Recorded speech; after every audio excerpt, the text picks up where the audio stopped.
दर्शकों, मेरा नाम है अपूर्वा चौधरी और आप देख रहे हैं दर्पण भारतवर्ष। देखिए, अब जैसे जैसे दिन करीब आ रहा है 24 का चुनाव जो है एक अलग ही अंदाज ले रहा है। बयानबाजी जो है वो लगातार हो रही है। कोई कांग्रेस छोड़ के भाजपा में आ रहा है तो तेलंगाना में अलग ही भाजपा की प्रत्याशी उतार दी गई है। ऐसे में जनता क्या सोचती है, कौन इस बार प्रधानमंत्री की कुर्सी की कमान संभालेगा, आइए जानते हैं। क्या नाम है और कहाँ रहते हैं? जी, मेरा नाम रवि रंजन पांडे है। ठीक है। और मैं शास्त्री नगर में रहता हूँ। ठीक है पांडे जी, ये बताइए दिल्ली का माहौल कैसा चल रहा है जब से केजरीवाल आए हैं? क्या क्या हुआ है? यही केजरीवाल जी हैं जो दारू पे दारू पीढ़ी करवाते हैं। क्यों करवाते हैं? कि जो युवा पीढ़ी है ना, इस दारू के जंजीर में फंस जाए और आगे ना बढ़ सके। यही केजरीवाल जी हैं जो महिलाओं के लिए पिंक ठेका खुलवाते हैं। क्यों? महिलाएं हमारी शिकार बन जाए इन कुत्तों का, इसलिए ऐसा करवाते थे केजरीवाल जी। ये जो अलगाववादी जो उनका तरीका है ना, जो सोचने का अलगाववादी तरीका है, केजरीवाल जी अलगाववादी तरीके के वही तो है जो कहते थे मैं स्वतंत्र देश का प्रधानमंत्री बनना स्वीकार करूंगा। केजरीवाल जी ही कहते थे।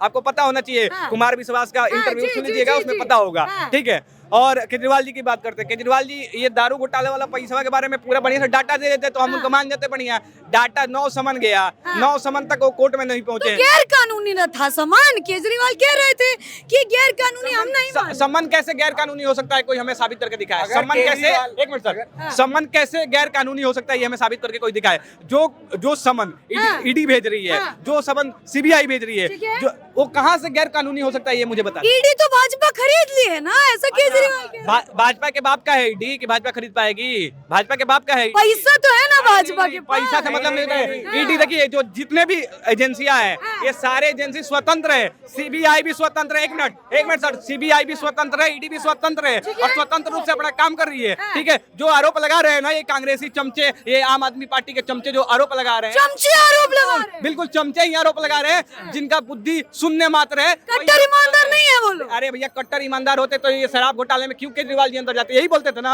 अपने बच्चे का कसम खा के बोलते थे कि ना मैं गाड़ी लूंगा ना मैं बंगला लूंगा। आज 45 करोड़ का बंगला ले लिया, आज कम से कम लगभग 1 करोड़ के आसपास की गाड़ी भी रख रखी है। सुनिए ना, 8 लाख का पर्दा भी था। और सुन लीजिए, और यही केजरीवाल जी जब कहते हैं, कहते थे कि मैं इस्तीफा दे दूंगा अगर मेरे ऊपर आरोप लग गए। आज इस्तीफा कहाँ गया? आज तो सुनीता केजरीवाल को आगे लेके आ रहे हैं कि भैया इनको भी राबड़ी देवी जैसा मुख्यमंत्री बना दें। तो आरोप सिद्ध कहाँ हो पा रहा है? जमानत क्यों नहीं मिला? जमानत क्यों? आरोप सिद्ध होने वाला है इसलिए कि जमानत नहीं मिला। जमानत नहीं मिलने का मतलब है कि उन पर आरोप सिद्ध होने जा रहा है। अच्छा, ये इस ढंग से ये सबूत इसलिए नहीं मिल रहे हैं कि इन्होंने नहाया है लेकिन तन भींगा नहीं है। अच्छा जी, तन नहीं भींगा है। ये रेनकोट पहन करके नहाए हैं, इसीलिए पैसे नहीं मिल रहे हैं। पैसे नहीं मिल रहे हैं। हाँ, सीबीआई परेशान है कि आखिर पैसे गए तो गए कहाँ? दिल्ली की जनता जाग चुकी है और केजरीवाल जी का सफाया 2025 में हो जाएगा। बिल्कुल 2025 में फिर से बीजेपी आएगी, भगवा लहराया जाएगा 2025 में, बता दें। यही रुकिएगा पांडे जी। देखिए, आपसे मैं बात कर रही थी, केजरीवाल जी पर आप बोल रहे थे। पहले मुझे एक बड़े सवाल का जवाब दीजिए, क्या लगता है आपको केजरीवाल जी किसी भी तरीके से प्रधानमंत्री बन सकते? किसी भी मतलब 1-8%? केजरीवाल वो भी प्रधानमंत्री। एक मिनट, पैदल चल के कोई आसमान तक पहुंच सकता है क्या? पैदल चल के कोई आसमान तक पहुंच सकता है? लगन हो तो क्या पता पहुंच जाए। यहाँ कितना भी लगन हो जाए, जो इम्पॉसिबल चीज है वो कभी जिंदगी में पॉसिबल नहीं हो सकता। अच्छा। इस बात को याद रखिएगा। और ठीक है, और आपने एक बोला कि केजरीवाल जी की पत्नी आके पढ़ती है पत्र, वो मुझे शोक संदेश लगता है। शोक संदेश लगता है? क्यों? मैं सीखना चाहूंगा कहाँ से, मैं पूछना चाहूंगा, सीखना भी चाहूंगा कि कैसे लिखते हैं ऐसा शोक संदेश केजरीवाल जी और कैसे भेज देते हैं। तो मुक्ति के लिए भागवत और श्रीमद् भागवत गीता और रामायण का वो पाठ कर रहा है। अच्छा, मुक्ति के लिए। उसे ये नहीं पता तुझे यमराज के पास छोड़ा है मोदी जी ने। ईडी ने तुझे यमराज के पास छोड़ा है। इधर आइए, केजरीवाल के दीवाने इधर आइए। दीवाने का आपका ये सोच है लोगों की। सुनिए, मैंने कुछ कहा क्या? मैंने कुछ कहा तो नहीं। सुनिए, ये सोच है लोगों की। मैं अपने बच्चों की कसम खा रहा हूँ, मैं अपने बच्चों की कसम खा रहा हूँ, मैं गठबंधन नहीं करूंगा। ठीक है, जो इंसान अपने बच्चों को खा गया हो वो दिल्ली का क्या खाक छगा होगा? लेकिन दिल्ली के बेटे कहते हैं खुद को। तो हमारा तो बेटा नहीं है। देखो, मैं एक चीज बोलना नहीं चाह रहा हूँ, दिल्ली का नहीं है, किसी और का ही बेटा है। किसका? जिसकी माँ कहती थी, जिसकी नानी कहती थी कि मैं अपनी मस्जिद तोड़ के मैं मंदिर नहीं जाऊंगी। अच्छा, ये वही चोर है जिसने 100 करोड़ वक्फ बोर्ड को दे दिए। केजरीवाल हाँ जी। चोर है जी। और 134 करोड़ गुरुवंश सिंह पन्नू खालिस्तानी आतंकवादी से 134 करोड़ रुपया भी ले लिया। बकायदा वीडियो भी वायरल हुआ है, आपको पता होना चाहिए। गुरुवंश सिंह पन्नू बोल रहे हैं। जो ईमानदार होता है उसके लिए तो वीडियो वायरल होती है ना। ईमानदार, देखिए ईमानदार इतने हैं, ईमानदार इतने हैं कि शीला दीक्षित जी के महल में 16 एसी लगे थे तो उनको नींद नहीं आ रही थी। 13 एसी में, 14 एसी में। आज 8 लाख रुपए का एक पर्दा लगता है, बहुत अच्छा नींद आता है। जब दिल्ली की जनता कोविड जैसी महामारी से जूझ रही थी तब इनकी धर्मपत्नी जी, जो कि आजकल शोक संदेश पढ़ती हैं, शोक संदेश, हाँ पढ़ती हैं, वो अपने महल के लिए पर्दे चूज कर रही थी। अच्छा। ये चूज कर रही थी कि उनके बाथरूम में कमोड किस देश का अच्छा लगेगा। ऐसे ऐसे मकराना का मार्बल नहीं लगा सकते, इटली का ही मार्बल लगना चाहिए।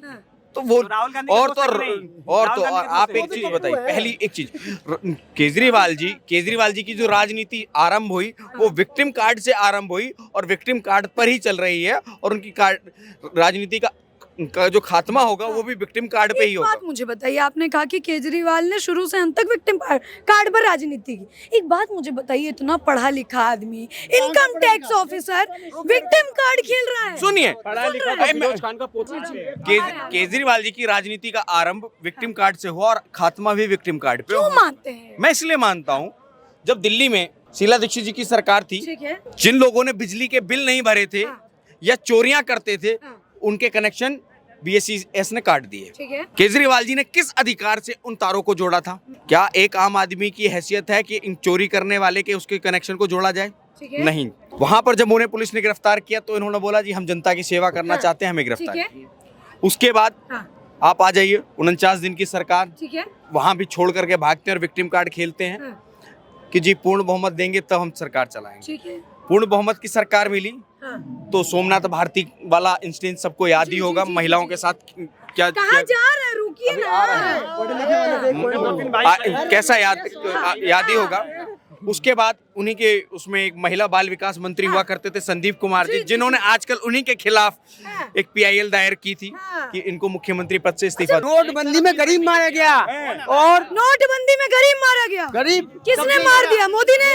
नोटबंदी किसने करी? मोदी ने नोटबंदी में गरीबों को मार दिया। अरे वाह, इन्होंने करोड़ रुपया रखा था, 1 करोड़ रुपया इन्होंने रखा। मोदी ने। तो विकास दुबे अच्छा आदमी था। क्यों? अच्छा आदमी था विकास दुबे। अरे मारा क्यों फिर? मैं आपसे पूछ रही, अरे मेरा सवाल सुनिए, विकास दुबे अच्छा आदमी था, हाँ कि ना? हाँ कि ना? विकास आदमी अच्छा आदमी था। अरे सुनिए ना, विकास दुबे अच्छा आदमी था। विकास दुबे अच्छा था। एक मिनट, अतीक अहमद भी अच्छा आदमी होगा? अतीक अहमद तो अच्छा आदमी नहीं है, फिर विकास दुबे अच्छा आदमी क्योंकि ब्राह्मण था वो। अच्छा। देखिए, एक मिनट, मैं भी सनातनी ब्राह्मण हूँ, लेकिन विकास दुबे एक नंबर का घटिया बंदा था। उसने 4-5 जातिवाद फैला रहे हैं। सनातनी ब्राह्मण बोला मैंने, तो ब्राह्मण काहेला जोड़ रहे हैं? सिर्फ सनातनी और सुन लीजिए, नहीं बता इनके बातों पे बोला मैंने, ब्राह्मण की बात करी ना। देखिए ब्राह्मण क्या होता है, ब्राह्मण लोगों को शिक्षा देता है, ज्ञान देता है, ब्राह्मण लोगों की जान नहीं लेता। और ये विकास दुबे 4-5 पुलिस कर्मियों का मारा था भाई। इसको बोल देता हूँ मैं, सैंडल पहन के। ठीक है, एक बार सब साथ में बता दीजिए 24 में कौन आ रहा है? अरे आएगा तो मोदी ही। तो देखिए, ये मेरे साथ जो है दिल्ली की जनता थी, जिनको आप सुन रहे थे। आपकी क्या राय है? कमेंट सेक्शन में अवश्य बताइएगा। बहरहाल अभी के लिए इतना ही, मुझे इजाजत दीजिए। बहुत बहुत धन्यवाद। जय हिंद, जय भारत।